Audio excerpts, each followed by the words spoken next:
Halo saham mania, hari ini kita akan membahas satu perusahaan batubara lagi yang di-request oleh teman-teman kita. Nama perusahaannya adalah Harum Energi Tbk dengan kode emiten HRUM atau kita panggil aja Hurum. Bergerak di bidang batubara dan juga udah mulai masuk ke bidang nikel nih, tapi memang untuk pendapatan mereka itu masih mayoritas dari sektor batubara. Karena kenaikan harga batubara membuat kenaikan pendapatan mereka di sektor tersebut juga. Seberapa tinggi dan apakah mereka bisa diversifikasi daripada batubara seperti ke nikel dan usaha lainnya, kita akan lihat sama-sama perusahaan satu ini dari berita mereka terlebih dahulu. Kalau kita lihat di sini beritanya sih aman-aman aja ya, tentang harga batubara tertekan atau turun, kekayaannya turun juga, dan juga bidik peningkatan di kinerja sektor nikel. Lain-lainnya sih aman-aman juga sih. Jadi kita langsung lanjut ke tentang biografi dari para perusahaan Hurum ini. Mereka adalah induk perusahaan yang didirikan pada tahun 95. Jadi udah cukup senior, cukup matang umurnya untuk sebuah perusahaan yang bergerak di bidang pertambangan batubara dan mineral serta kegiatan logistik dan pengolahan yang berlokasi di Kalimantan Timur dan Maluku Utara, Indonesia. Untuk prospek bisnisnya bagaimana bergerak di bidang pertambangan? Ya bagus dong ya. Apalagi mereka ini sangat concern tentang pentingnya diversifikasi. Tapi ya masih belum terlalu terasa sih untuk sekarang, karena memang pendapatan mereka itu mayoritas itu datang dari batubara. Kita coba lihat ya tentang pendapatan mereka. Untuk sementara pemegang sahamnya sih aman-aman aja. Porsi masyarakatnya 18%, itu berarti di bawah 50%. Masih aman. Lalu ada Karunia Bara Perkasa, dia memegang 79%. Kita akan lihat profil dari pemegang sahamnya. Dari beritanya sih tentang bagi dividen dan lain-lain. Aman-aman aja sih. Jadi kita langsung masuk ke laporan keuangan. Yang ini yang kita tunggu-tunggu ya. Meskipun belum update sampai kuartal keempat 2022, tapi kita lihat dulu yang kuartal ketiga aja. Di sebelah ini ya, financial statement, kita download lagi aja.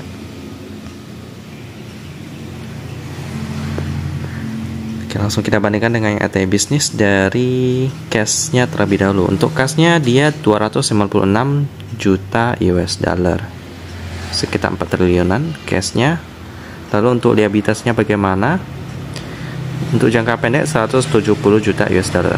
Untuk cashnya masih lebih bagus. Liabilitas totalnya 231. Jadi kalau kita lihat kasnya itu 296 dengan total liabilitas 231. Bahkan dengan kasnya mereka bisa bayar semua hutangnya, mau itu jangka pendek atau jangka panjang, ludes. Jadi ini perusahaan yang sangat sehat. Kebanyakan perusahaan batubara memang sehat sih cashnya.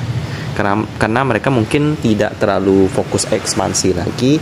Jadi kasnya itu disimpan, bisa untuk dividen ataupun hanya sekedar disimpan aja, karena untuk batubara itu sektornya memang kalau udah lama berkecimpung di sana, cuannya ada gede, jadi nggak terlalu perlu ekspansi lagi.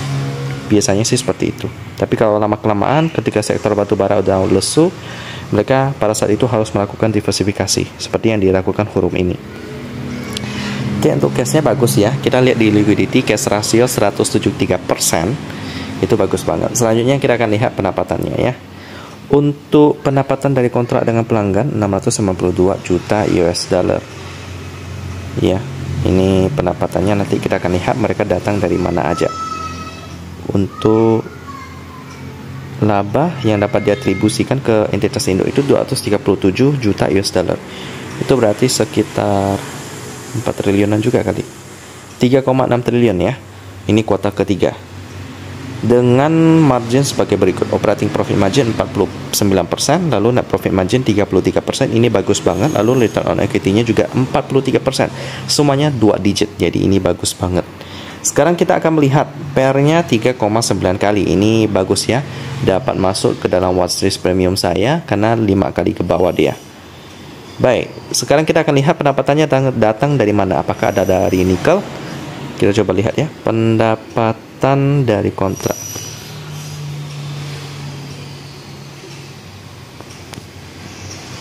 Dari kontrak. Oke, kita coba lihat. Nah, ini penjualan batubara.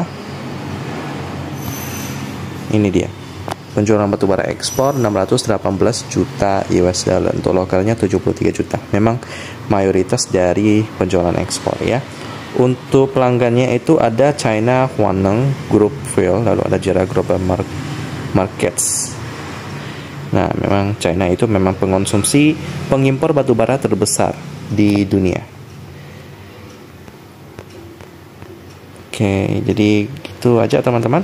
Untuk sekedar tentang pendapatannya ya dari batubara sih kebanyakan. Untuk nikel sih masih belum terlihat ya.